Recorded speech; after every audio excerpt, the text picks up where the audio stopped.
गरुड़ पुराण का छठा अध्याय। जीव की गर्भावस्था का दुख, गर्भ में पूर्वजन्मों में ज्ञान की स्मृति, जीव द्वारा भगवान से अब आगे के दुष्कर्मों को न करने की प्रतिज्ञा और गर्भवास से बाहर आते ही वैष्णवी माया द्वारा उसका मोहित होना तथा गर्भावस्था की प्रतिज्ञा को भुला देना। गरुड़ जी ने कहा, हे केशव, नरक से आया हुआ जीव माता के गर्भ में कैसे उत्पन्न होता है? वह गर्भवास आदि के दुख को जिस प्रकार भोगता है वह मुझे बताइए। भगवान विष्णु कहते हैं, स्त्री और पुरुष के संयोग से वीर्य और रज के स्थिर हो जाने पर जैसे मनुष्य की उत्पत्ति होती है उसे मैं तुम्हें कहूँगा। ऋतुकाल के आरंभ में 3 दिनों तक इंद्र को लगी ब्रह्म हत्या का चतुर्थांश रजस्वला स्त्रियों में रहता है।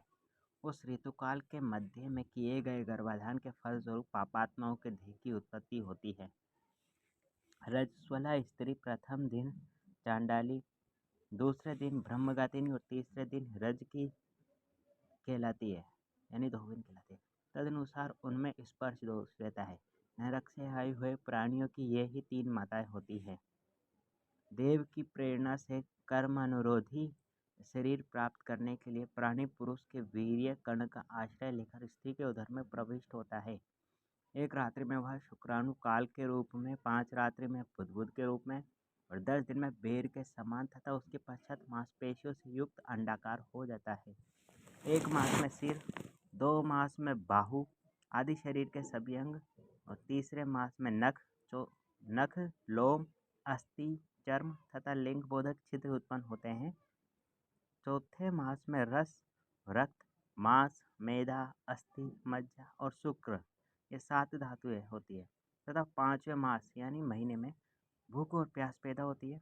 6ठे मास में जरायु में लिपटा हुआ वह जीव माता की दाहिनी कोख में घूमता है और माता के द्वारा खाए हुए अन्न आदि बड़े हुए धातु वाले वह जंतु पृष्ठामूत्र से दुर्गंध युक्त गड्ढे रूप में गर्भाशय में सोता है। वह गर्भस्थ शोधित कृमियों के द्वारा उसके सुकुमार अंग प्रतिक्षण बार बार काटे जाते हैं, जिसके अत्यधिक क्लेश होने के कारण वह जीव मूर्छित हो जाता है। माता के द्वारा खाए हुए कड़वे, तीखे, गरम, नमकीन, रूखे तथा खट्टे पदार्थों के अति उद्वेजक संस्पर्श से उसे समूचे अंग में वेदना होती है और जरायु से यानी झिल्ली से लिपटा हुआ वह जीव हाथों द्वारा बाहर से ढका रहता है। उसकी पीठ और गर्दन कुंडलाकार होती है।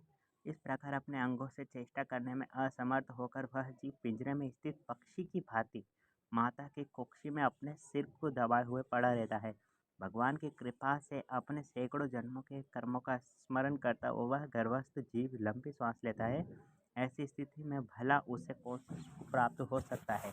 मांस, मज्जा आदि 7 धातुओं के आवरण में आवृत वह ऋषिकल्प जीव भयभीत होकर हाथ जोड़कर विकल वाणी से उन भगवान की स्तुति करता है जिन्होंने उसको माता के उदर में डाला है। 7वें महीने के आरंभ में वह सभी जन्मों के कर्मों का ज्ञान हो जाने पर भी गर्भस्थ प्रसूति वायु के द्वारा चलित होकर वह विष्ठा में उत्पन्न होकर कीड़े की भांति एक स्थान पर ठहर नहीं पाता है। जीव कहता है, मैं लक्ष्मी के पति, जगत के आधार, अशुभ का नाश करने वाले तथा शरण में आए हुए जीवों के प्रति वात्सल्य रखने वाले भगवान विष्णु की शरण में जाता हूँ।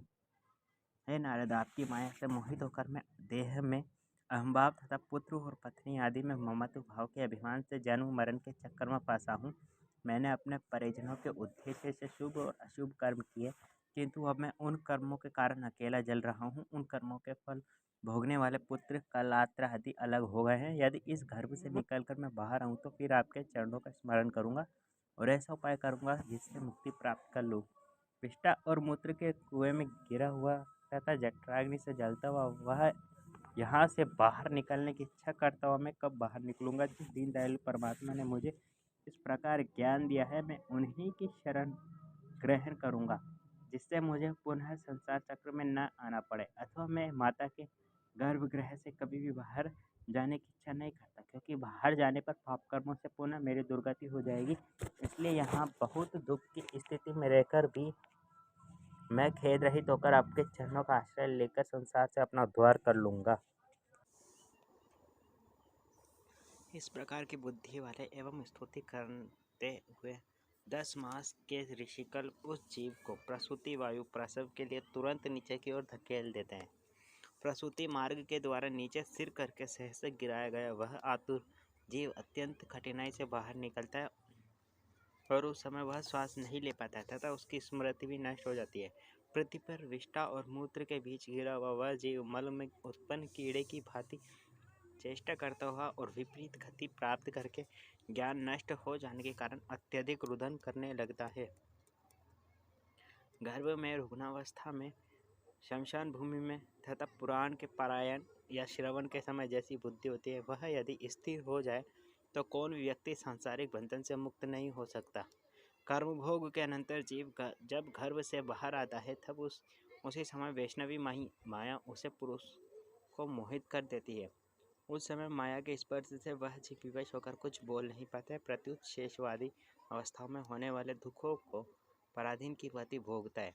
उस पोषण करने वाले लोग उसकी इच्छा को जान नहीं पाते। अत्यधिक प्रत्याख्यान करने में असमर्थ होने के कारण वह विपरीत स्थिति को प्राप्त हो जाता है। स्वदेशज जीवों से दूषित तथा विष्ठा मूत्र से अपवित्र शैया पर सुलाए जाने के कारण अपने अंगों को खुजलाने में, आसन में उठने में तथा अन्य चेष्टाओं को करने में वह असमर्थ रहता है। जैसे एक कृमि दूसरे कृमि को काटता है, उसी प्रकार ज्ञान शून्य और रोते हुए शिशु उस शिशु की कोमल त्वचा को डांस, मच्छर और खटमल आदि जंतु व्यथित करते हैं।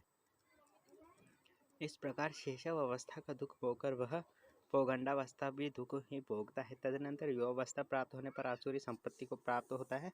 तब वह दुर्व्यसनों में आसक्त होकर नीच पुरुषों के साथ संबंध बनाता है और वह काम लंपट प्राणी, शास्त्र तथा सत्पुरुषों से द्वेष करता है। भगवान की माया रूपी स्त्री को देखकर वह अजितेंद्रिय पुरुष उसकी भाव भंगिमा से प्रलोभित होकर महामोह रूप अंधतम में उसी प्रकार गिर पड़ता है जिस प्रकार अग्नि में पतंगा, हिरण आदि पतंगा और भोरा और मछली, यह पांचों क्रमशः शब्द, स्पर्श, रूप, गंध तथा रस, इन 5 विषयों में एक में आसक्ति होने के कारण ही मारे जाते हैं। फिर एक प्रमादी व्यक्ति जो 5 इंद्रियों से 5 विषय का भोग करता है वह क्यों नहीं मारा जाएगा। अभिषिप्त वस्तु की अप्राप्ति की स्थिति में अज्ञान के कारण ही क्रोध हो जाता है और शोक को प्राप्त व्यक्ति देह के साथ ही बढ़ने वाले अभिमान तथा क्रोध के कारण वह कामी व्यक्ति स्वयं अपने नाश हेतु दूसरे कामी से शत्रुता कर लेता है। इसी प्रकार अधिक बलशाली अन्य कामी जनों के द्वारा वह वैसे ही मारा जाता है जैसे किसी बलवान हाथी से दूसरा हाथी। इस प्रकार जो मूर्ख अत्यंत दुर्लभ मानव जीवन को विषय आसक्ति के कारण व्यर्थ में नष्ट कर लेता है, उससे बढ़कर पापी और कौन होगा। सैकड़ों योनियों को पार करके पृथ्वी पर दुर्लभ मानव योनि प्राप्त होती है। मानव शरीर प्राप्त होने पर भी द्विजत्व की प्राप्ति उससे भी अधिक दुर्लभ है। अति दुर्लभ द्विजत्व को प्राप्त कर जो व्यक्ति द्विजत्व की रक्षा के लिए अपेक्षित धर्म कर्मानुष्ठान नहीं करता है, केवल इंद्रियों की तृप्ति में ही प्रयत्नशील रहता है, उसके हाथ में आया हुआ अमृत स्वरूप वह अवसर उसके प्रमाद से नष्ट हो जाता है। इसके बाद वृद्धावस्था को प्राप्त करके महान व्याधियों से व्याकुल होकर मृत्यु को प्राप्त करके वह पूर्ववत महान दुखपूर्ण नरक में जाता है। इस प्रकार जन्म मरण के हेतुभूत कर्म पाशों से बंधे वे पापी मेरी माया से विमोहित होकर कभी भी वैराग्य को प्राप्त नहीं करते हैं। एक तात्पर्य, इस प्रकार मैंने तुम्हें अंत्येष्टि कर्म से हीन पापियों की नरक गति बताई। अब आगे और क्या सुनना चाहते हो।